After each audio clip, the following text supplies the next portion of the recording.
कानूनी मामला है, प्लानिंग क्या है उनकी वो सोचे इस विषय पर, लेकिन जनता कयास लगाती है। और मैं भी जो बात कह रहा हूँ वो मेरे मन की बात नहीं कह रहा, मैं जनता के कयास की बात कर रहा हूँ। जो जनता चर्चा करती है, उन चर्चाओं के आधार पर लगता है कि वो कॉन्फिडेंस लूज कर रहा है। कैसे? तभी तो पत्नी का फॉर्म बनवाया। ये जनता ऐसा सोचती है, ये अपने आप में उसका बैकफुट पर आना माना जाता है सामान्यतः। अदरवाइज तो जैसे जिस जोश के साथ वो जब से हमारे कंवरलाल जी मीणा जीते और प्रमोद जी हारे, तभी से वो इस कयास में लगे रहे कि कमी ढूंढो उसमें। और फिर जबकि वो बड़ी हो चुके थे नीचे की कोर्ट से, फिर उन्होंने और अपने तरीके अपनाए, जो हथकंडे जो अपना सकते थे उन्होंने तरीके अपना करके, और आखिर कंवरलाल जी की राजनीतिक बलि चढ़ाने में वो सफल हो ही गए। होता है राजनीति के अंदर, करते हैं आदमी, करना नहीं चाहिए ऐसा, बिलो बेल्ट अटैक माना जाता है इसको, करना नहीं चाहिए, लेकिन कुछ लोग कर लेते हैं। खैर किया, लेकिन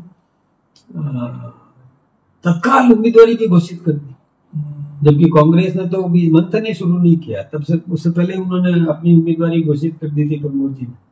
और सबसे पहले 13 तारीख को जिस दिन अधिसूचना जारी हुई उसी दिन अपना नामांकन भी दाखिल कर दिया, ताकि कोई दूसरा दावेदारी नहीं कर सके, अपना भारी भरकम व्यक्तित्व दिखा करके, और उन भर दिया। तो लेकिन जो ही हमने उम्मीदवार घोषित किया और उनका पारा गिर गया,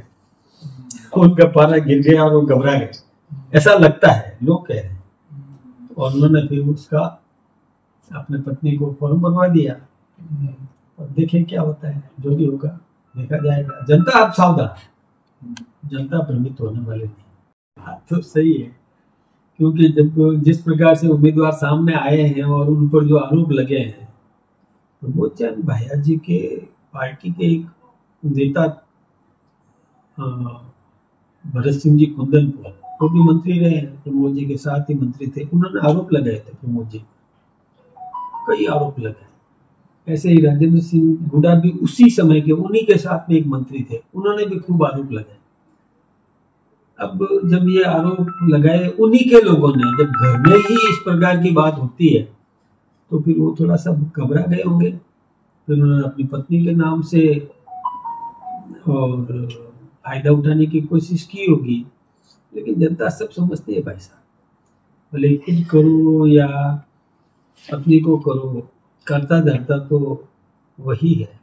तो जनता सब समझ रही है इस बात को, जनता भ्रमित नहीं होगी।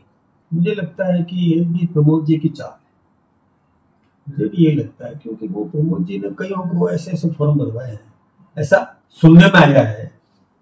ये सुनी सुनाई बात मैं कह रहा हूँ कि आखिर वो उनके पास जो हथकंडे हैं वो सब अपना रहे हैं, किसी जाति विशेष के ध्यान में रखते हुए वोट काटने के हिसाब से खड़े भी करते हैं, कुछ हमारे लोगों को भी प्रभावित करते ही होंगे।